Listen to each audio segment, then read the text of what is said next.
graça e paz, louvado seja o nome santo do Senhor, o nosso Deus. Nós estamos alegres e aqui dispostos, junto com os irmãos, a buscarmos por alguns momentos, a presença de Deus.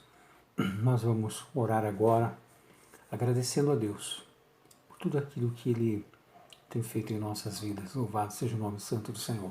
Quero orar agora, Pai, em nome do Senhor Jesus. Eu quero te agradecer, Senhor, Pai querido, pela tua igreja, por cada lar, cada família. Te agradecer pelo teu cuidado, pelo teu amor, a manutenção da fé. Te agradecer pelas misericórdias, Senhor, que não têm sido poucas, que têm nos cercado e que têm nos abençoado. Nós te agradecemos por tão grande salvação, pelo nome escrito no livro da vida. Nós te agradecemos, Senhor, pelo teu cuidado especial, íntimo e pessoal com cada um de nós, Senhor, a tua igreja. Abençoa, pois, todo aquele que agora está ligado conosco, que está orando, que está, Senhor, acompanhando esta programação. Que o Senhor esteja abençoando a vida dos teus filhos, solucionando os problemas difíceis, abençoando, dando cura à enfermidade, abrindo portas, Senhor, solucionando dificuldades, porque o Senhor é o nosso Deus. Que o nosso coração esteja sempre voltado para Ti, o único e verdadeiro Deus. Esta é a nossa oração. Em nome de Jesus. Amém. E graças a Deus. Amém. Com essas palavras eu quero ler o Salmo 139, versículos 23 e 24, que dizem o seguinte: Sonda-me, ó Deus, e conhece o meu coração. Prova-me e conhece os meus pensamentos. Vê se há em mim algum caminho mau e guia-me pelo caminho eterno. No começo da minha fé, esses versículos eles eram uma base sólida, no caminhar, porque eu me preocupava muito com coisas que eu precisava deixar para trás. Eu encontrei nesses dois versículos do Salmo 139, versículo 23 e 24, uma espécie de oração. Uma oração em que eu pedia para o Senhor para Ele me guiar, para que Ele pudesse sondar o meu coração e conhecer o que estava dentro desse coração e provar, mostrar para mim se aquilo que eu estava fazendo estava certo ou não. E então eu orava constantemente assim. E esse versículo 24 diz assim: Vê se há em mim algum caminho mau e guia-me pelo caminho eterno. Eu quero repartir com vocês essa palavra que me fez muito bem. Eu estou há muitos anos na igreja, mais de 40 anos, praticamente 40 anos, e nós sempre estivemos com essa margem de pensamento, pedindo para o Senhor nos guiar sempre a toda a verdade. Se estivermos errando em algo, recorremos rápido a Ele para que possamos colocar tudo em ordem, porque a vontade do Senhor é soberana e misericordiosa. Fica conosco. Deus abençoe a sua vida, em nome do Senhor Jesus. Nós vamos cantar o hino de número 53 do cantor cristão. Cante conosco essa linda canção. Tem uma palavra que chama lá no final, plagas. Essa palavra plaga significa região ou país, de Sião. Você pode estranhar a palavra, mas é simples assim. Vamos cantar hino 53 do cantor cristão, Os Filhos de Sião.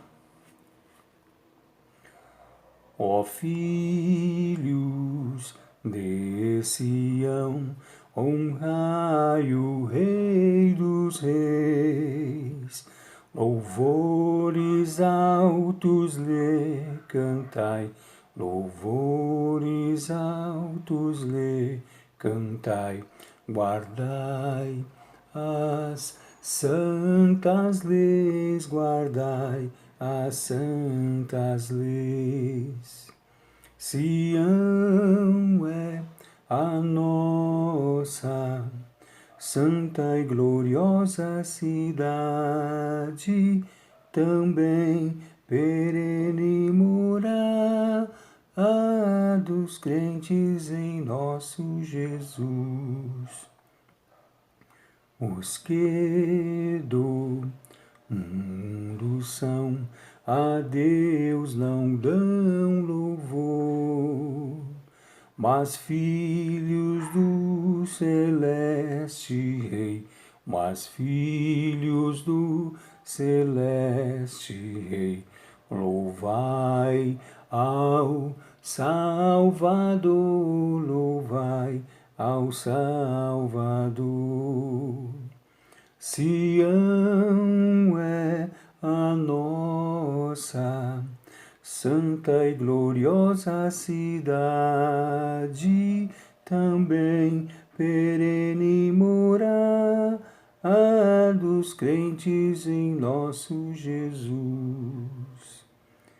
Dos montes de Sião provém delícias tais, que de prazer nos enchem mais, que de prazer nos enchem mais, que gozos terreais, que gozos terreais.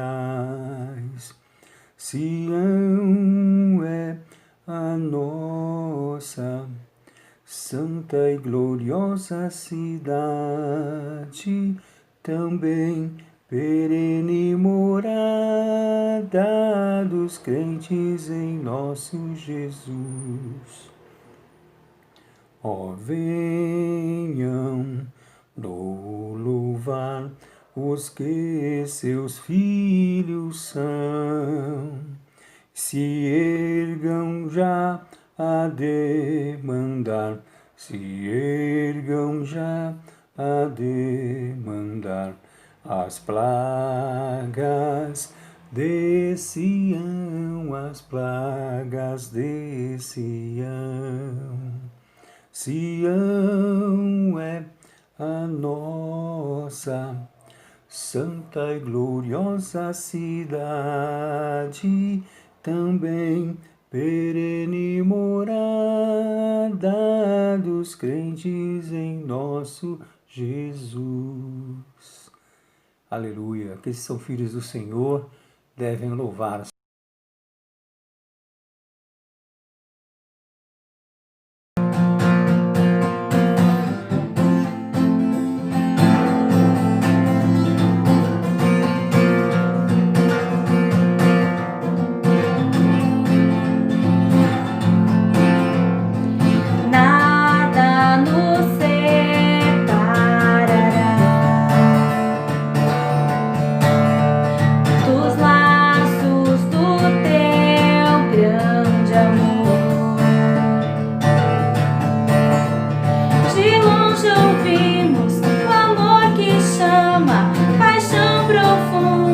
Bondade e graça se derramando. É tão profundo, tão imenso e cobre-nos. É furioso, poderoso e abraça-nos. Só Ele pode devolver a vida aos corações. É tão profundo, tão imenso e cobre-nos. É furioso, poderoso e abraça-nos. Só Ele pode devolver a vida aos corações. O Pai que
Graça e paz, igreja. Boa noite. Fui convidado aqui para trazer uma breve palavra nesse culto de quarta. E eu vou tentar ser o mais sucinto possível, vou tentar ser bem resumido no que eu vou falar, eu não quero me delongar muito. A mensagem que eu preparei hoje, ela é sobre a obediência, né? Eu quero falar um pouco sobre obediência e o que isso quer dizer, né? O que isso vai nos trazer aí para a nossa caminhada. E eu queria começar lendo 2 versículos. Os dois estão em João 15:10 e João 14:21. Quem puder estar lendo comigo aí na sua casa, fique à vontade. Vou estar lendo aqui, eu uso a NVI. João 15:10.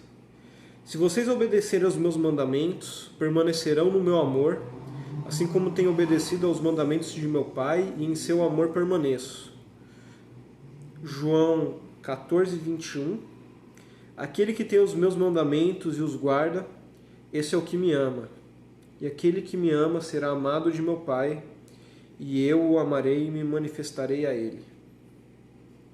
Então, a primeira coisa, quando a gente fala de obediência, é perceber que a obediência ela é uma forma de demonstrar o nosso amor a Deus.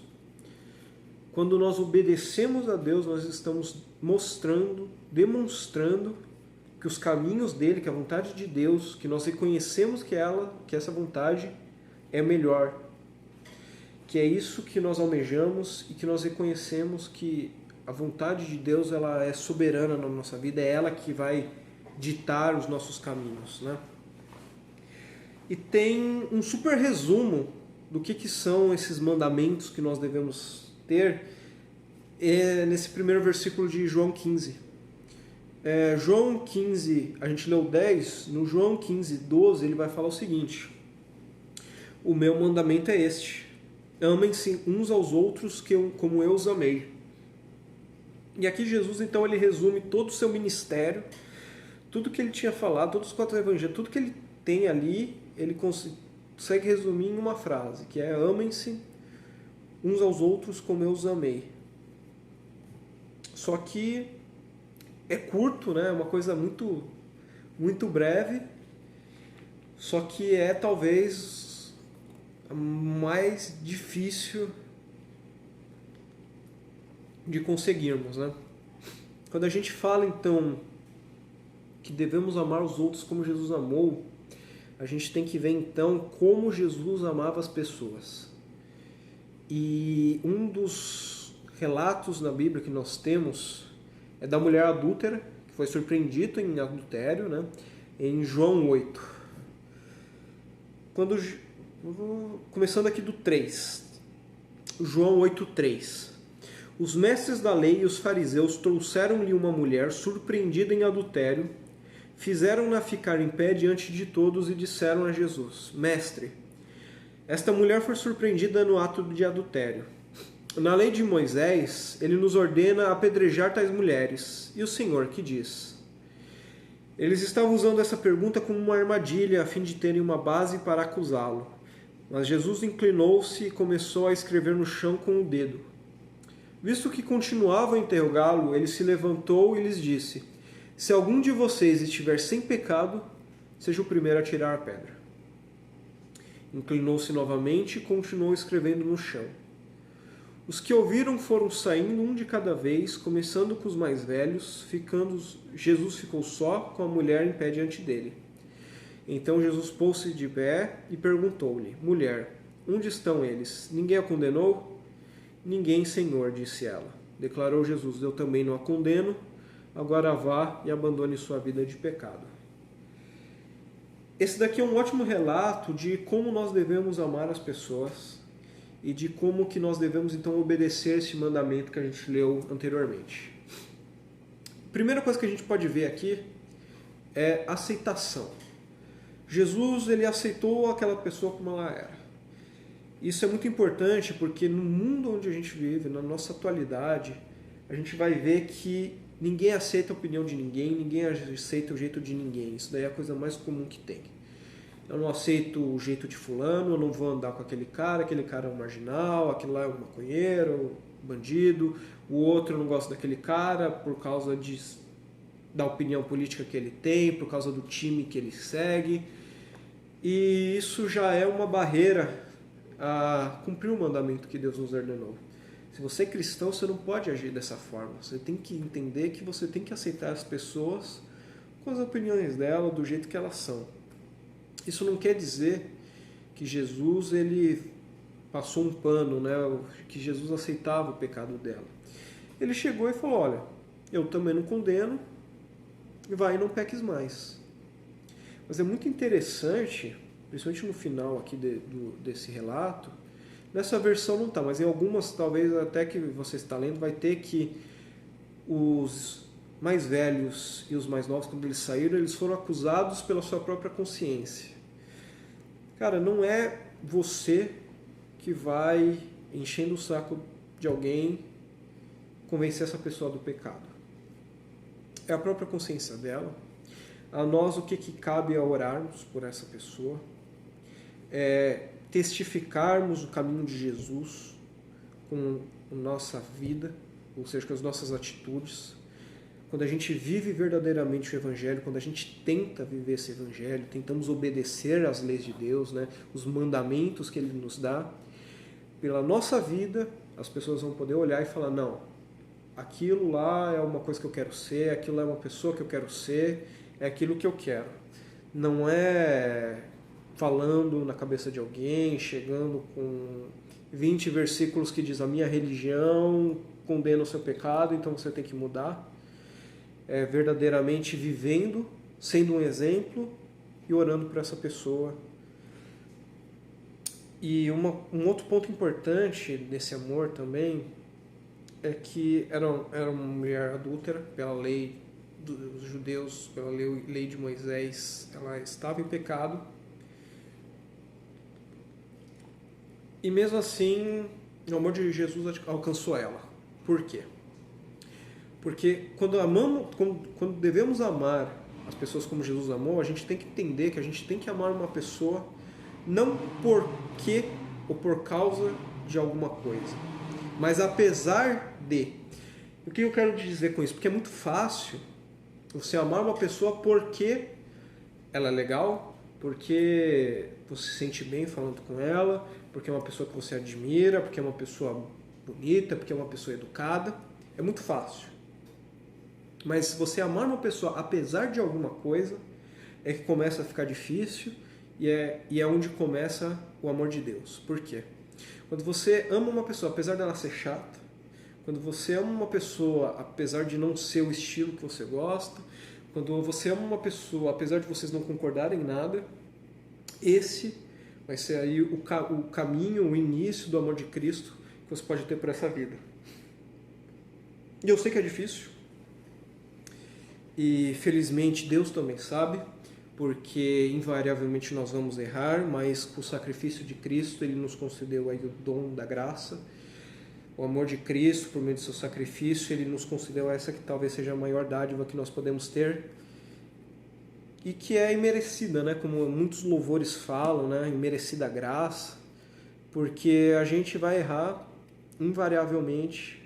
Eu errei hoje, errei ontem, vou errar amanhã, talvez você também esteja na mesma situação.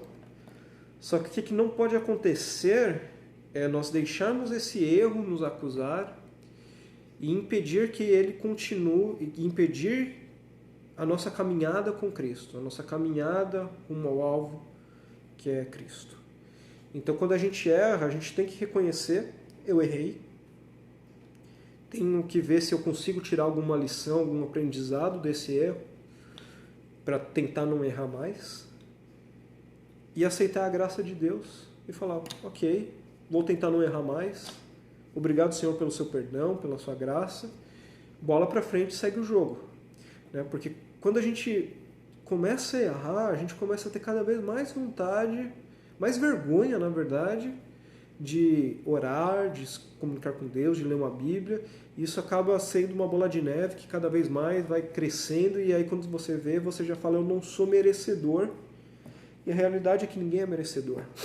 A realidade é que é verdade, nós não somos merecedores, mas nem por isso Deus colocou um empecilho na nossa vida, um empecilho para que nós alcancemos Cristo. Então,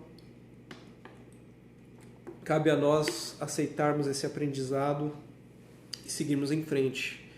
E Paulo vai falar justamente isso em Romanos 7,15. Ele vai falar o seguinte: não entendo o que faço, pois não faço o que desejo, mas o que odeio. E se faço o que não desejo, admito que a lei é boa. Neste caso, não sou mais eu quem o faz, mas o pecado que habita em mim. Sei que nada de bom habita em mim, isto é, em minha carne, porque tenho o desejo de fazer o que é bom, mas não consigo realizá-lo. Pois o que faço não é o bem que desejo, mas o mal que não quero fazer, esse eu continuo fazendo.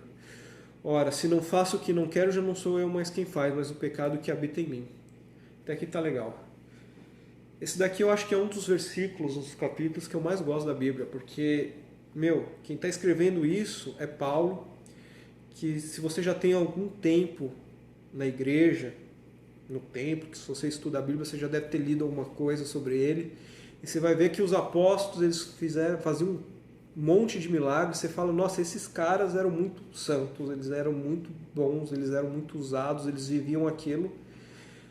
E esse mesmo cara, essa mesma pessoa, esse mesmo indivíduo chega e fala, eu quero fazer o bem, eu acordo querendo acertar, eu levanto da cama e falo, mano, hoje eu vou acertar. E não acerta, ele errava, ele fala, não, o bem que eu quero eu não consigo fazer, mas o mal que eu não quero, esse eu faço. Só que ao reconhecer isso, ele reconhece a graça de Deus e continuava na sua jornada rumo a Cristo. Então ele colocava ali o seguinte, cara, são três pontos, são 3 fases. Eu erro, eu tento tirar uma lição para não errar mais, tento ver o que eu consigo aplicar ali, e aceito a graça de Deus e continuo seguindo, continuo na tentativa de obedecer aos mandamentos de Deus. E não existe aí alguma barreira nisso. Tem um versículo muito, muito importante, muito interessante de ser lido, Isaías 1. Isaías, quando você separa a Bíblia, o pessoal que separa, que é mais estudioso, ele fala que Isaías ele está entre os profetas maiores na Bíblia. E ele vai abrir o livro dele, Isaías 1, falando o seguinte: para que me oferecem tantos sacrifícios? Pergunta o Senhor. Para mim chega de holocaustos de carneiros e de gordura de novilhos gordos. Não tenho nenhum prazer no sangue de novilhos, de cordeiros e de bodes. E por que isso é importante? Por que eu separei esse versículo em específico? Porque não existe necessidade de sacrifício. A gente vive muito num momento, na verdade não é nem um momento, porque eu acho que é do ser humano isso. A gente precisa de um método mágico para solucionar os nossos problemas. Não é só chegar e orar e pedir perdão. Não, eu tenho que fazer um sacrifício mágico, eu tenho que escrever o meu problema num pedaço de papel, me ajoelhar sobre ele durante 7 dias, na terceira lua cheia eu queimo esse problema, e aí o fogo santo vai subir, e aí os meus pecados vão estar perdoados. Eu preciso desse misticismo, eu preciso comprar a areia santa de Israel, vindo diretamente dos canais universais, e aí isso daí vai abençoar a minha casa, porque é assim que funciona. E não é, Isaías abre dizendo justamente isso. Para que me oferecem tantos sacrifícios? Eu não quero sacrifício, eu quero obediência. Como eu falei, isso não quer dizer que você vai ser santo, que você não vai errar, mas quando você entende isso, você tenta viver em obediência, você começa a andar segundo a vontade de Deus. Isso é muito importante. Mais para frente, nesse mesmo capítulo de Isaías, ele vai falar o seguinte, Isaías 1:18. Venham, vamos refletir juntos, diz o Senhor. Embora os seus pecados sejam vermelhos como escarlate, eles se tornarão brancos como a neve. Embora sejam rubros como púrpura, como a lã se tornarão. Se vocês estiverem dispostos a me obedecer, comerão os melhores frutos desta terra. Isso daqui é o mais importante, na minha opinião. Porque o que ele está falando é, obedeçam eu vou tornar pelo meu sacrifício, o sacrifício de Jesus, vocês brancos como a neve, e se vocês estiverem dispostos a obedecer, comerão o melhor dessa terra. Aqui ele já vai então nos dar 2 pontos muito importantes, que é o primeiro, você vai escolher obedecer a Deus. A jornada cristã, a sua vida cristã é uma escolha. Você que vai escolher até onde você quer ir, você que vai escolher até onde você vai sacrificar, você que vai escolher até onde você quer chegar. Eu tô aqui domingão, pra mim, eu chego domingo no culto, e isso pra mim tá bom, legal. Eu quero tentar ser melhor, vou tentar deixar de lado alguns vícios, eu vou tentar me empenhar mais, eu quero um pouco mais de Deus, legal. Eu quero ser que nem aqueles caras da Bíblia, eu vou viver disso, maravilha. É você que vai decidir. E se você decidir também não viver, tudo bem, entendeu? A gente vai ter no próximo versículo sobre a rebeldia. Mas o que eu quero deixar claro é que isso daí é uma escolha sua. Você que vai escolher ou não viver esse evangelho. E o que eu posso falar, o que eu posso tentar aconselhar é o que está em Romanos 12, 2, sobre a vontade de Deus.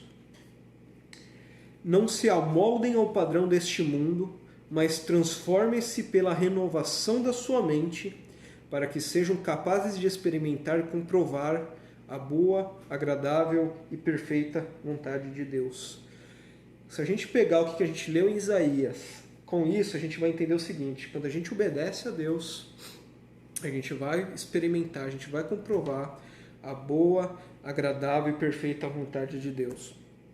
A obediência aos mandamentos do Senhor é o reconhecimento que a vontade dele é melhor. É o reconhecimento que nós queremos viver isso que acabamos de ler. A boa e agradável e perfeita vontade. É claro que a obediência vai ter o seu outro lado, que eu acabei de falar. Você pode ser uma pessoa rebelde, e a gente tem muitos exemplos de rebeldia na Bíblia. A gente tem o Satanás, que foi uma pessoa que se rebelou contra Deus, que ser maior que Deus. A gente tem um exemplo do povo judeu, é um povo que viveu os milagres de Deus, viveu o melhor da terra, tinham um maná, começaram a se distanciar de Deus, ficaram perdidos no deserto, depois começaram a achar outros deuses, acharam outros povos, achavam que os caminhos desses povos eram melhores, e como eu disse anteriormente, eles escolheram esses caminhos, eles escolheram esses deuses, e o que aconteceu? Foram separados, foram escravizados, foram destruídos. Isso daí, Deus deixa a escolha a nosso cargo. Eles acharam que aquele caminho era melhor, não reconheceram e viveram em rebeldia. Colheram o que plantaram, mas talvez você ache que o seu caso é diferente.